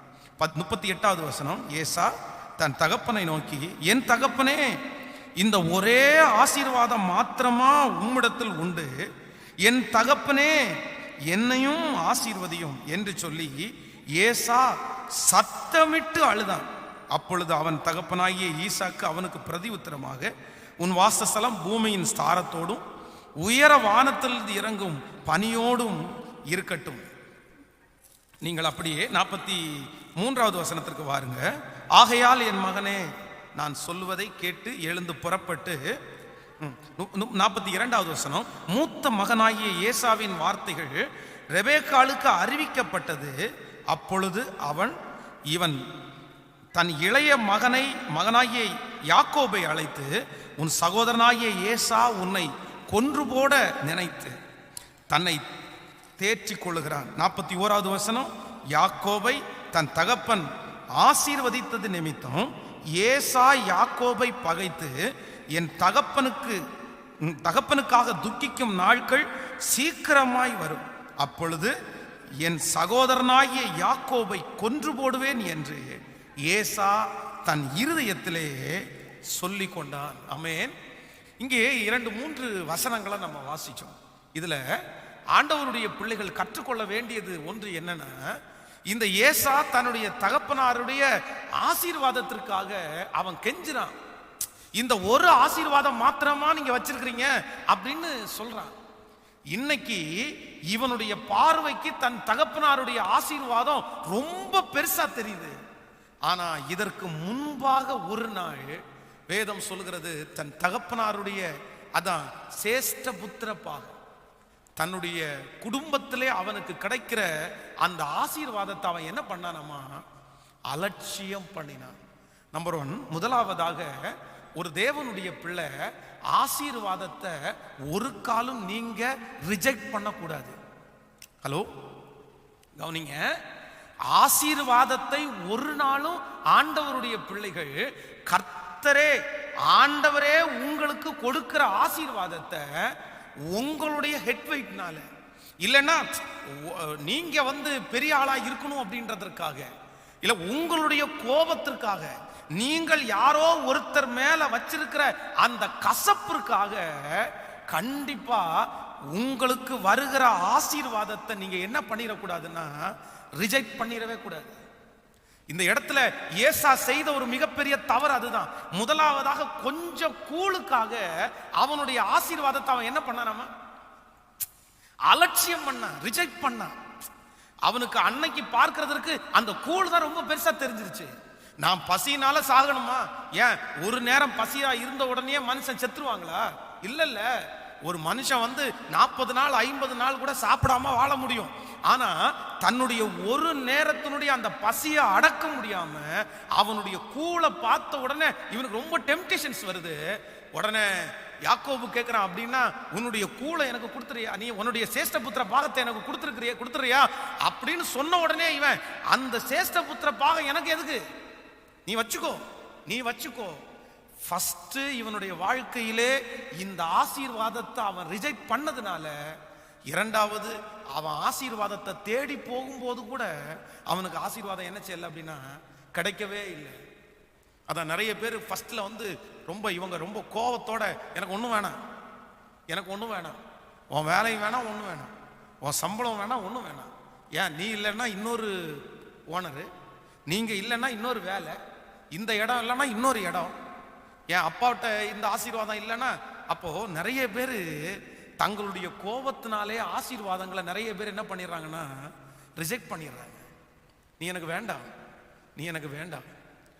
கடந்த சில நாட்களுக்கு முன்பாக ஒருத்தவங்க எனக்கு ஜெபம் பண்ண வந்தாங்க. எனக்கு ரொம்ப ரொம்ப கஷ்டமா இருந்துச்சு அவங்களுடைய வாழ்க்கையை கேட்கறதுக்கு. அவங்க அவருடைய கணவனாருக்கும் அவர்களுக்கும் ஊர்ல இருக்கும்போது ஒரு சின்ன வாக்குவாதம் வந்த உடனே அந்த கணவனார் அவங்கள பார்த்து சொன்னாராம்மா, இந்த பாரு, நீ என்னதான் என்கிட்ட இப்படி பிரச்சனை பண்ணாலும் நான் இல்லாம இந்த ஊர்ல ஒருத்தர் கூட உன்னை மதிக்க மாட்டாங்க. நான் இருக்கிறதுனால தான் இன்னைக்கு நீ மதிப்புக்குரியவளா இருக்கிற, நான் இருக்கிறதுனால தான் நீ இன்னைக்கு சாப்பிட்ற அப்படின்னு இவர் சொன்ன உடனே இவங்களுக்கு ரொம்ப கோபம் வந்துச்சு. நீ இருக்கிறதுனால நான் சாப்பிட்றேன்னா, நீ இருக்கிறதுனால என்ன மதிக்கிறாங்களா, நான் வாழ்ந்து காமிக்கிறேன் அப்படின்னு சொல்லி அவர்களுடைய சொந்த ஊரை விட்டு அவங்க கிளம்பி தன்னுடைய கணவனாரை அங்கேயே விட்டுப்புட்டு தனியா வந்துட்டாங்க. 2 பிள்ளைகளோடு வந்தாங்க. அதே போல் அவங்களுக்கு நல்ல வேலை தெரியும், அவங்க நல்ல வேலை செஞ்சாங்க. அவங்க நல்ல வேலை செஞ்சு அவங்க பிள்ளைகளை எல்லாம் காப்பாத்தி அவங்க பிள்ளைகளை எல்லாம் படிக்க வச்சுட்டாங்க. ஆனா இப்போ சமீபமாய் அவர்கள் ரொம்ப ஒரு துக்கத்தோடு சொன்ன வார்த்தை, நான் என் கணவனாரை விட்டுட்டு உன் ஆசீர்வாதம் எனக்கு வேணாப்பா, உன் நிழல் எனக்கு தேவையில்லை, எனக்கு நிக்க தெரியும்னு நான் வந்துட்டேன். ஆனா இன்னைக்கு என் பிள்ளைக்கு திருமணம்னு ஒன்று பார்க்கும்போது நிறைய பேர் கேட்குறாங்க, அப்பா எங்கன்னு கேட்குறாங்க, அப்பா இருக்கிறாரா இறந்துட்டாரான்னு கேட்குறாங்க. உயிரோடு இருக்கிற அப்பாவை இறந்துட்டாங்க அப்படின்னு சொல்றதற்கு எனக்கு மனசு இல்லை. அவர் இருக்கிறாருன்னு சொல்றேன், அவர் இருந்தாருன்னா எங்க இருக்காருன்னு கேட்குறாங்க. அவர் ஊர்ல இருக்கிறாருன்னு சொல்றேன், ஊர்ல இருந்தா இத்தனை வருஷம் நீங்க தனியா தான் இருந்தீங்களான்னு கேட்குறாங்க. அப்போ இந்த அம்மாவே அப்பாவை பிரிஞ்சு இத்தனை வருஷம் இருக்கும்போது இந்த புள்ள என் பிள்ளைய பிரிஞ்சு இருக்குமா அப்படின்ற சந்தேகத்திலேயே நல்ல வரன்ல ஒரு 3 வரன் தட்டி போயிடுச்சு பாஸ்டர். இப்பதான் நான் ரொம்ப மிஸ்டேக் பண்றேன். இல்ல நான் அன்னைக்கு எனக்கு ஆண்டவர் கொடுத்த ஆசீர்வாதத்தை எனக்கு பலன் இருந்ததுனால, எனக்கு நல்ல வேலை இருந்ததுனால நான் தட்டி போட்டுட்டேன், நான் விட்டுட்டேன். ஆனா இன்னைக்கு ஃபீல் பண்றேன், அந்த ஆசீர்வாதத்தை என் தக்க வச்சுக்க வேண்டியது எனக்கு ஆண்டவர் கொடுத்த ஆசீர்வாதத்தை நான் விட்டுட்டேனே நான் ஃபீல் பண்றேன். இன்றைக்கு இந்த ஜெபத்தில் இருக்கிற ஆண்டவருடைய பிள்ளைகளே, வேணான்னு சொல்றதற்கு ஒரு நிமிஷம் தான். நான் சொல்றேன், உங்களுக்கு இனாமாய் வருகிறத வேணா நீங்க வேணான்னு சொல்லுங்க, தப்புல. ஹலோ, உங்களுக்கு ஃப்ரீயா கொடுக்குறாங்கல்ல. ஆபிரகாமை குறித்து வேதம் சொல்லுது, சோதோமனுடைய ராஜா சொல்றாரு, ஜனங்களெல்லாம் எனக்கு கொடுத்துக்குங்க, மற்ற ஆசீர்வாதத்தை எல்லாம் யார் வச்சுக்கோ, நீங்க வச்சுக்கன்னு சொல்லும் போது ஆபிரகாம் கெத்தா சொல்றாரு, ஆபிரகாமை ஐஸ்வர்யவன் ஆக்குனேன் என்று நீ சொல்லாதபடிக்கு உன்னுடைய ஒரு வாரியாக ஒரு சரட்டாக நான் என்ன செய்ய மாட்டேன், எடுக்க மாட்டேன்ப்பா. உன்னுடைய ஒரு சின்ன சிங்கிள் பொருள் கூட எனக்கு தேவையில்லை. நீ எனக்கு கொடுக்க வேண்டாம். எனக்கு யார் கொடுப்பா? எனக்கு கர்த்தர் கொடுப்பாரு. இனாமா வர்றது, ஃப்ரீயா வர்றது, இன்னும் நிறைய பேருடைய கையில் இருந்து சாபமா வர்றது, இதெல்லாம் நீங்க ரிஜெக்ட் பண்ணுங்க, தப்பு இல்லை. ஆனா உங்களுக்கென்று சில ஆசீர்வாதத்தை கர்த்தர் உங்களுக்கு பிறக்கும் போதே, நீங்க ஆண்டவருக்குள்ள வைக்கும் போதே, சில நேரத்துல உங்க ஜெபத்தை கேட்டு கர்த்தர் உங்களுக்குன்னு கொடுப்பாரு. ஆனா உங்க கோபம், உங்க எரிச்சல், நீங்க யார் மேலேயோ வச்ச ஒரு கசப்புனால உங்களுக்கு கிடைக்கிற ஆசீர்வாதத்தை நீங்க என்ன பண்ணிடக்கூடாது சொல்லுங்க. ஒரு காலம் ரிஜெக்ட் பண்ணிடக்கூடாது. ஒரு காலம் ரிஜெக்ட் பண்ணிடக்கூடாது. ஒரு நாள் ஆசீர்வாதம் வேண்டான்னு சொல்லி ரிஜெக்ட் பண்ணா, இது எனக்கு எதுக்கு? என் அப்பாவுடைய இந்த பிளஸிங், அதான் சேஷ்ட புத்திர பாகம்னு சொன்னா உங்களுக்கு நான் சொல்லியிருக்கிறேன் ஏற்கனவே. சேஷ்ட புத்திர பாகம்னா 2 மடங்கு. அப்படின்னா ஒரு அப்பாவுக்கு 2 பிள்ளைங்க இருந்துச்சு அப்படின்னா அப்பாவுடைய சொத்தை 3ஆ டிவைட் பண்ணுவாங்க. 3ஆ டிவைட் பண்ணி ஒரு பங்கை சின்னவனுக்கு கொடுத்துட்டு 2 பங்கை அவங்க மூத்தவனுக்கு கொடுப்பாங்க. அதுதான் சேஷ்ட புத்திர பாகம்னா ஒரு எக்ஸ்ட்ரா. அந்த தன் 2 பேருக்கும் பாதி பாதி இருக்குது, இன்னும் எக்ஸ்ட்ராவா மூத்தவனுக்கு. அந்த பாகத்தை ரிஜெக்ட் பண்ணிட்டான். ஒரு கூழுக்காக வேண்டான்னு சொல்லிட்டான். ஆனா அப்படிப்பட்டவன் தன் தகப்பனாரிடத்துல இந்த ஒரு ஆசீர்வாதம் மாத்திரமா வச்சிருக்கிறீங்கன்னு அழ வேண்டிய ஒரு சூழ்நிலை வந்துருச்சு. ஸோ ரொம்ப கேர்ஃபுல்லா இருக்கணும். நம்ம ஒரு நாளும் நமக்கு கொடுக்கிற ஆசீர்வாதத்தை நம்ம என்ன பண்ணிடக்கூடாதுன்னா வேண்டான்னு சத்தமா சொல்லுங்க. நான் எத்தனையோ பேரை பார்த்துருக்கிறேன். கம்பெனி ஓனர், நீ ரொம்ப நல்லா வேலை செஞ்சிருக்கிறப்பா, உனக்கு கொஞ்சம் பணம் நான் கொடுக்குறேன் அப்படின்னு சொல்லி கொடுத்தத நீ ஒன்றும் அப்படி பிச்சை காசெல்லாம் நீ போட வேண்டிய அவசியம் இல்லை, எனக்கு பிழைக்க தெரியும் அப்படின்னு சண்டை போட்டுட்டு கெத்து பார்த்துட்டு வந்த நிறைய பேர் திரும்பவும் அதே ஓனர் இடத்துல போய் நின்று எங்களுக்கு கொஞ்சம் ஹெல்ப் பண்ண முடியுமான்னு கேட்ட எத்தனையோ பேரை நான் பார்த்துருக்குறேன். எத்தனையோ பேரை பார்த்துருக்குறேன். ஸோ நமக்கென்று சில இடங்களிலே ஆண்டவர் வாசல்களை திறந்து சில ஆசீர்வாதங்களை கொடுக்கும்போது ஆண்டவருக்கு நன்றி சொல்லிட்டு அந்த ஆசீர்வாதத்தை வாங்கணுமே. அதுக்காக ஆசீர்வாதத்துல பிச்சைத்தனமா இருந்துடக்கூடாது. ஹலோ, சிலர் பாருங்க எப்பவும் போய் என்ன பண்ணிடுவாங்க அப்படின்னா ஆசீர்வாதத்திற்காகவே போய் நின்றுவாங்க.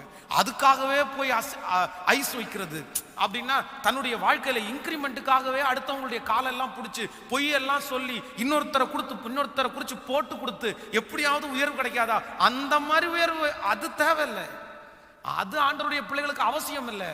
ஆனா ஆண்டவரே யாருடைய மனதிலையாவது பேசி நீங்கள் செய்த அந்த உதவிக்கு, உங்களுடைய கஷ்டத்திற்கு அப்படி ஒரு உதவியா ஆசீர்வாதத்தை அனுப்பும் போது ஒரு காலத்திலும் ஆண்டவருடைய பிள்ளைங்க என்ன பண்ணிடக்கூடாதுன்னா அதை ரிஜெக்ட் பண்ண கேட்கல.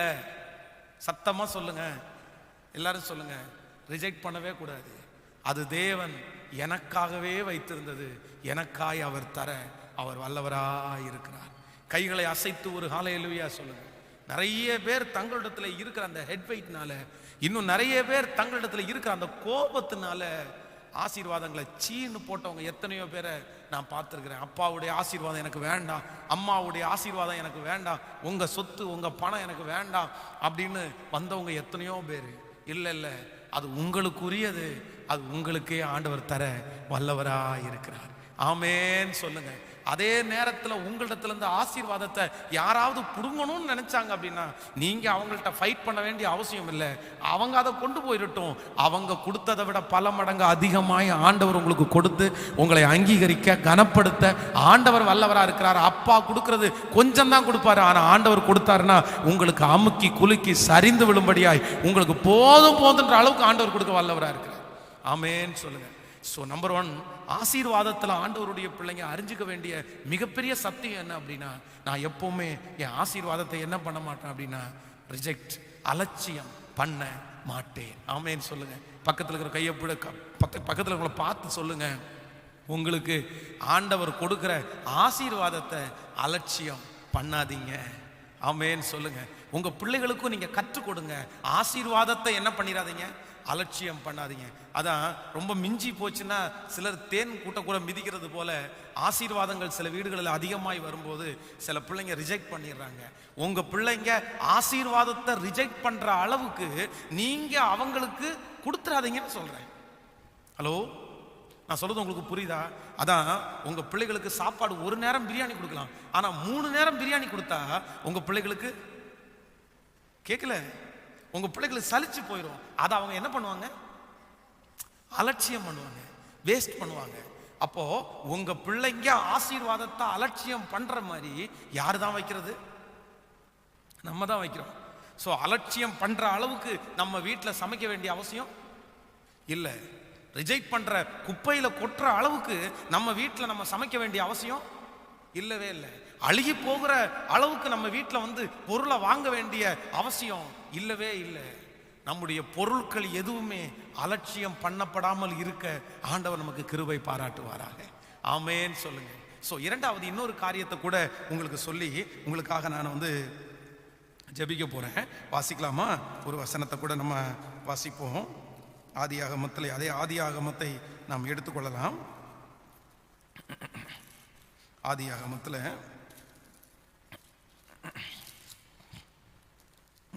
26ஆம் அதிகாரத்தை நாம் எடுத்துக்கொள்வோம்.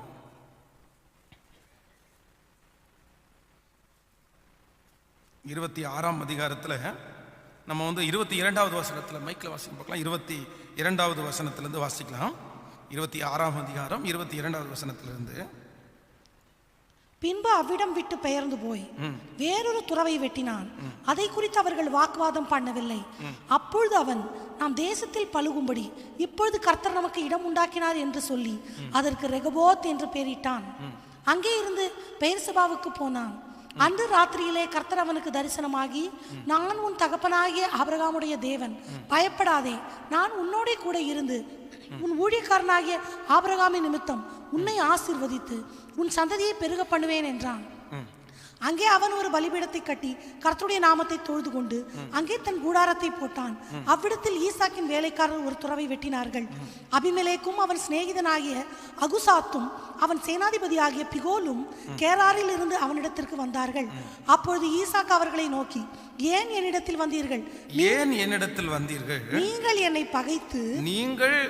பகைத்து என்னை உங்களிடத்தில் இராதபடிக்கு துரத்தி விட்டீர்களே என்றான். உங்களிடத்தில் இராதபடிக்கு என்னை துரத்தி விட்டீர்களே என்றான். அதற்கு அவர்கள் நிச்சயமாய் கர்த்தர் உம்மோடே கூட இருக்கிறார் என்று கண்டோம். கர்த்தர் உம்மோடே கூட இருக்கிறார் என்று கண்டோம். ஆகையால் எங்களுக்கும் உமக்கும் ஒரு ஆணை ஏற்பாடு உண்டாக வேண்டும் என்று நாங்கள் நிர்ணயம் பண்ணினோம். ஆமென் சொல்லுங்க. கர்த்தருடைய பிள்ளைகளே, ஆசீர்வாதத்தை குறித்து இன்றைக்கு ஆண்டவர் நம்மோடு கூட பேசுகிறார். முதலாவதாக ஒரு தேவனுடைய பிள்ளை ஆண்டவருடைய ஆசீர்வாதத்திற்காக நம்ம ஜெபிக்கணும். மனிதர்களுடைய பெரியவர்களுடைய ஆசீர்வாதம் நமக்கு தேவை. இரண்டாவதாக ஒரு தேவனுடைய பிள்ளை ஆசீர்வாதத்தை நீங்க ஒரு நாளும் உங்களுக்கென்று ஆண்டவர் கொடுக்கிற ஆசீர்வாதத்தை நீங்க ரிஜெக்ட் பண்ணிடக்கூடாது. மூன்றாவதாக இந்த இடத்துல இந்த ஈசாக்கை குறித்து நம்ம வாசிச்சோம். அப்படின்னா ஆசீர்வாதத்தை, அதனால இவன் ஒரு பெரிய பாடுபட்டு வேலை செய்து அதனால ஒரு பெரிய ஆசீர்வாதம் அவனுக்குள்ள வருது. ஆண்டவர் ஏசேக்கு என்கிற துறவிலே அவன் நீரூற்றை கண்கிறார். சித்னா என்கிற இடத்துல அவன் நீரூற்றை பார்க்கிறான். ஆனா அவன் ஆசீர்வதித்த அந்த ஆசீர்வாதம் அவனுக்கு நஷ்டமான உடனே, இனி நான் ஆசீர்வதிக்கப்படவே மாட்டேன், நான் கை வச்சது எல்லாமே நஷ்டமாயிருச்சு, அவ்வளவுதான், இனி நான் பாடுபட போறது இல்லை அப்படின்னு தன்னைத்தானே ஒதுக்கி கொள்ளாமல் வேதம் சொல்லுகிறது. இன்னொரு அதான் ஆண்டவருடைய ஒரு முழுமையான ஆசீர்வாதம் வர்ற வரைக்கும் அவன் தன்னுடைய பிரயாசத்தை விடவே இல்லை. நீங்க மிக கவனமாய் நீங்கள் கவனித்துக் கொள்ளுங்கள். சிலர் என்ன பண்ணுவாங்க அப்படின்னா, ஆசீர்வாதத்திற்காக பல பிரயாசம் எடுத்து ஈசாக்க மாதிரி ஏசேக்கு என்கிற துறவை அவர்கள் தோண்டுவார்கள். அது பாடுபட்டு தான் தோண்டுவாங்க. அதான் ஆபிரகாமுடைய நாட்களிலே வெட்டின துறவு. புதிய துறவை வெட்டுறதை விட அந்த பழைய துறவை தூர்வாரி அதை சரி பண்றதுக்கு ரொம்ப கடினம். ஆனா என்ன, அந்த இடத்துல தண்ணி இருக்குப்பா, அதனால எங்க தாத்தா பண்ணார், எங்க அப்பா பண்ணார், கண்டிப்பா அதுல ஒரு பெரிய வெற்றியை நம்ம பார்ப்போம். அவ்வளவு கஷ்டப்பட்டு ஒரு ஆசீர்வாதத்தை அவன் இப்ப கண்ட உடனே இல்ல கேரார் ஒரு மேய்ப்பர் அந்த துறவு தங்களுடையது என்று வாக்குவாதம் பண்ணி அந்த ஆசீர்வாதத்தை புடுங்குறாங்க. நம்ம நிறைய பேர் செய்கிற ஒரு மிகப்பெரிய தவறு என்ன அப்படின்னா, ஒரு இடத்துல நம்ம தோற்று போகும்போது, இல்லைண்டா இரண்டாவது இடத்துல நம்ம தோற்று போகும்போது, என் கை எது செஞ்சாலும் நல்லா இல்லாம போகுது, இனி அவ்வளவுதான், நான் எதையுமே செய்ய மாட்டேன், நான் இனி ஆசீர்வதிக்கப்பட முடியாதுன்னு சொல்லி நம்ம நிறைய பேர் செய்கிறத நிறுத்துறோம். இல்லை இல்லை இல்லை, அது யாக்கோபை போல நம்ம ஆசீர்வாதத்தை நம்ம கையில வாங்குற வரைக்கும் ஆண்டவருடைய பிள்ளைகள் போராடுறத மட்டும் ஒரு நாள் என்ன பண்ணிடக்கூடாதுன்னா நிறுத்திடவே கூடாது. இந்த ஜபத்தில் இருக்கிற யாரோ ஒருத்தர் உங்களுடைய ஆசீர்வாதங்கள் குறைபட்டு போயிருக்கலாம். நீங்க ஆரம்பிச்சது நிறைய உங்களுக்கு நஷ்டமாய் வந்திருக்கலாம். உங்களுக்கு யாரோ உங்களை ஏமாற்றி எடுத்துக்கொண்டு போயிருக்கலாம். அவ்வளோதான், என் கையில் அதை நிறைய சொல்ல, எனக்கு ராசி இல்லை போல தெரியுது, என் தலையெழுத்து இப்படி தான், நான் இப்படியே தான் இருக்கணும் போல தெரியுது அப்படின்னு நினைச்சு உங்களுடைய தாளந்துகளை, இல்லைனால் உங்களுக்கு இருக்கிற அந்த பலத்தை நீங்க இனி எதுவுமே செய்ய மாட்டேன்னு சோம்பேறிகளாய் ஆண்டவருடைய பிள்ளைங்க உட்காராதபடி நீங்க செஞ்சுட்டே இருங்க. நீங்க செஞ்சுட்டே இருங்க. வேதம் சொல்லுகிறது, இந்த ஈசாக்கு ஒரு இடத்துல துரத்திட்டாங்க, ரெண்டாவது இடத்துல துரத்திட்டாங்க. ஒரு இடத்துல துரத்தும் போது ரெண்டாவது இடம், ரெண்டாவது இடத்துல துரத்தும் போது மூணாவது இடம். ஆனா மூன்றாவது இடத்துல கர்த்தர் அவனுக்கு இடம் உண்டாக்குறதற்கு வல்லவராய் இருப்பாரே. ஆனால் நான் நம்புறேன், ஆண்டவர் ஒன்றிலையாவது உங்களை தூக்கி எடுக்கிறதற்கு வல்லவராய் இருக்கிறார். ஆண்டவர் உங்களுடைய பிரயாசத்தை கர்த்தர் பார்க்கிறார். எது வேண்டுமென்றாலும் வீணாய் போகலாம், ஆனால் நீங்கள் படுகிற பிரயாசம் மட்டும் வீணாய் போகவே போகாது. வீணாய் போகவே போகாது. நஷ்டத்தை பார்த்த உடனே சோர்ந்து போகாதீங்க. பொறாமையை பார்த்த உடனே சோர்ந்து போகாதீங்க. மனிதர்கள் விரோதமா எழும்புகிறத பார்த்து நமக்கும் இதுக்கும் சம்பந்தமே இல்லை, அவ்வளவுதான், வேண்டாம், எதுக்கு இப்படி சண்டை போட்டு கிடக்கணும், எதுக்கு இப்படி கஷ்டப்படணும் அப்படின்னு நினைச்சிட்டு நீங்க என் கை அப்படிதான், என்ன எல்லாரும் ஏமாத்துறாங்க அப்படின்னு நினைக்காதீங்க. ஆண்டவர் உங்க கூட இருப்பார். 2 இடத்துல நஷ்டப்பட்டாலும் ஈசாக்கு விதை விதைக்கும் போது 100 மடங்கு பலன் கொடுத்த கர்த்தர் நமக்கும் பலன் தர, நமக்கும் நம்முடைய பிரயாசத்தை அங்கீகரிக்க கர்த்தர் வல்லவரா இருக்கிறார். அல்லேலூயா. சோ இரண்டாவது, ஆசீர்வாதம் ஒரு டைம் நம்மை கையை விட்டு போன உடனே, ரெண்டாவது டைம் நம்ம கையை விட்டு போன உடனே இனி என் கையில ஆசீர்வாதம் தங்கவே தங்காதுன்னு ஆண்டவருடைய பிள்ளைங்க ஒரு காலத்துல என்ன பண்ணிடக்கூடாதுன்னா நினைச்சிடவே கூடாது. எத்தனை பேர் ஆமோதிக்கிறீங்க? நான் ஒரு டைம் அருமையான பாஸ்டர் ரத்னம் பாலையா அவங்க ரொம்ப அழகான ஒரு சாட்சி சொன்னார். எனக்கு ரொம்ப அந்த சாட்சி என்னுடைய ஊழியத்திலே அது ஒரு பெரிய வித்தியாசமான ஒரு டேர்னிங் பாயிண்டா இருந்துச்சு. அவர் ஒரு மளிகை கடைக்கு போகும்போது ஒரு பையனை சந்திச்சாராமா. அந்த பையனை சந்திச்சு அவர் ஏசப்பா பற்றி சொன்னாராமா. சொல்லிட்டு, இந்த மாதிரிப்பா, ஞாயிற்றுக்கிழமை இங்கே ஒரு சர்ச் இருக்கு, அந்த சர்ச்சுக்கு நீங்க இந்த மணிக்கு வந்தீங்க அப்படின்னா ஆராதனைக்கு கலந்து கொள்ளலாம், உங்களுக்கு நல்லது நடக்கும் அப்படின்னு சொன்னாராமா. இவர் எப்பவுமே பார்க்குறவங்கள்ட்ட எல்லாம் அப்படி சொல்றது வழக்கமாமா. ஆனா ஒரு சின்ன சர்ச்சு, இவர் ட்ரம் வச்சு அடிச்சு பாட்டு பாடி அந்த சர்ச் நடத்துவாராமா. எதேர்ச்சியா இவர் சொன்ன அந்த பையன் ஞாயிற்றுக்கிழமை ஆராதனைக்கு சர்ச்சுக்கு உள்ள வர்றதை பார்த்துட்டாராமா. பார்த்த உடனே இவருக்கு சந்தோஷம் தாங்கவே முடியலையா. அதான் எப்பவுமே 2-3 ஆத்துமாக்கள் தான் சர்ச்சில் இருப்பாங்களாமா. இந்த பையன் வந்த உடனே இவருக்கு சந்தோஷம் தாங்க முடியாம ட்ரம்ல பாட்டு பாடி, நல்ல ஸ்பீடு பாட்டு எடுத்து பாடி, நல்ல உற்சாகமா ட்ரம் அடிச்சு அந்த அபிஷேகத்துல நிறைஞ்சு, அவ்வளவுதான் அப்படின்னு சொல்லிட்டு அந்த ஜபத்தை முடிச்சு கண்ணு திறந்து பார்த்தா அவனை பிரேயர்லயே காணோம், ஓடிட்டான். சே அப்படின்னு இவருடைய ஆவி அப்படியே தொய்ந்து போயிச்சாங்க. அடுத்த நாள் அந்த மளிகை கடைக்கு போகும்போது அதே பையனை பார்த்தாராமா. இவரை பார்த்த உடனே திரும்பி ஓடிட்டான். சே, என்னடா, நம்ம ட்ரம் அடிச்ச சத்தம் தான் இவனுக்கு ஆகல போல தெரியுது, நம்ம கொஞ்சம் மைல்டா வாச்சிருக்கலாம், இவன் பயந்துட்டான் போல தெரியுதுன்னு விட்டுட்டு மனசுக்குள்ள அந்த ஆத்மாவை எப்படியாவது தந்துருங்க ஆண்டவரேன்னு ஜெபம் பண்ணிட்டே இருந்தாராம். அடுத்த நாள் ஒரு நாள் இவர் ஒரு வயல்ல வரப்புல நடந்து போயிட்டு இருக்கும்போது அந்த பையன் ஆப்போசிட்ல சைக்கிள்ல வந்துட்டு இருந்தானாமா. இவர் நினைச்சாராமா, இன்னைக்கு அவனை பிடிச்சி ஒரு சாரி ஒன்று கேட்டு, அன்னைக்கு தான்ப்பா அப்படி அடிச்சு விட்டேன், ஆனா நீ தொடர்ந்து வா நல்லா இருக்கும்னு சொல்லி சுவிசேஷம் சொல்லலான்னு நினைச்சு இவர் திரும்பி பார்த்தாராமா. பையனை காணோம். அவன் அந்த சைக்கிளை திருப்பி வச்சு ரிட்டர்ன் ஓடி இவர் திரும்ப துரத்திட்டே போனாராமா. இவனை நீ விட்டுறக்கூடாது, எப்படியாவது இவன்கிட்ட நம்ம ஒரு சாரி கேட்டு சொல்லிடணும்னு பார்த்தா ஒரு இடத்துல போகும்போது அவனை கண்டுபிடிக்கவே முடியலையாமா. எங்கடா இவன் போனான்னு பார்த்தா ஒரு கிணறு இருந்துச்சாமா. அந்த கிணத்துக்குள்ள 2 காலையும் வச்சுட்டு அப்படியே பார்த்துட்டு இருக்கானாமா. இவருக்கு பயந்து அப்போ இவர் அந்த கிணத்துக்குள்ள எட்டி பார்த்து அவன் அப்படி இருக்கிறத பார்த்துட்டு இவர் அங்கே இருந்தே அழுதுட்டே வந்தாராமா.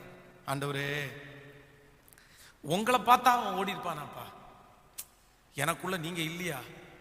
அவன் எப்படி ஆண்டவரே ஓடுனா? அப்போ அவனை அட்ராக்ட் பண்ற அளவுக்கு முகம் எனக்குள்ள இல்லையா? அவனை அட்ராக்ட் பண்ற அளவுக்கு பாட்டு தாளந்து எனக்குள்ள இல்லையா? ஜபம் எனக்குள்ள இல்லையா? அப்படின்ட்டு இவரே அழ ஆரம்பிச்சிட்டார். அவரு போய் அடுத்த வாரம் சர்ச்சில் இருக்கும்போது அந்த பையனுடைய பேர் ராமன். அவன் வந்தானாமா, சர்ச்சில் வந்தானாமா. இவர் உடனே சுதாகரிச்சிட்டாரம்மா, இனி நம்ம ட்ரம்மர் ரொம்ப வேகமா அடிச்சிடக்கூடாது, நம்ம ஜபத்தை கேட்டு தான் ஆண்டவர் கொண்டு வந்திருக்காருன்னு சொல்லிட்டு அந்த ஆராதனை முடித்தார். அந்த ஆராதனையிலே அந்த பையன் ரட்சிக்கப்பட்டான். ரட்சிக்கப்பட்டு அவன் பாஸ்டருக்கு உடன் ஊழியராக மாறி இன்னைக்கு நார்த்தில் கிட்டத்தட்ட 100 சபைகளை உருவாக்குன ஒரு மிஷினரியா மாற்றப்பட்டாராம். 100 திருச்சபைகளை உருவாக்குற அவர் ஒரு பாஸ்டரா இருக்காராம். அப்போ ஆண்டவருடைய பிள்ளையே, ஆசீர்வாதம் ஒரு டைம் நம்ம கையை விட்டு போனதுக்காக ஏன் சோர்ந்து போனோம்? 2 விசை ஆசீர்வாதங்கள் உங்கள் கையை விட்டு போனதற்காக நீங்க ஏன் சோர்ந்து போகணும்?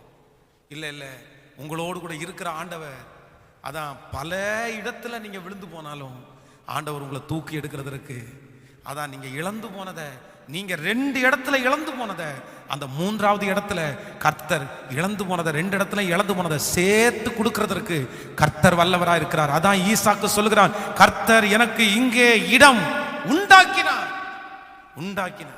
நான் ஏசேக்கில் இழந்தது, நான் சித்னாவில் இழந்தது எல்லாவற்றையும் ஆண்டவர் எனக்கு என்ன தந்தாருன்னா இங்கே எனக்கு கர்த்தர் மீட்டு தந்தார்.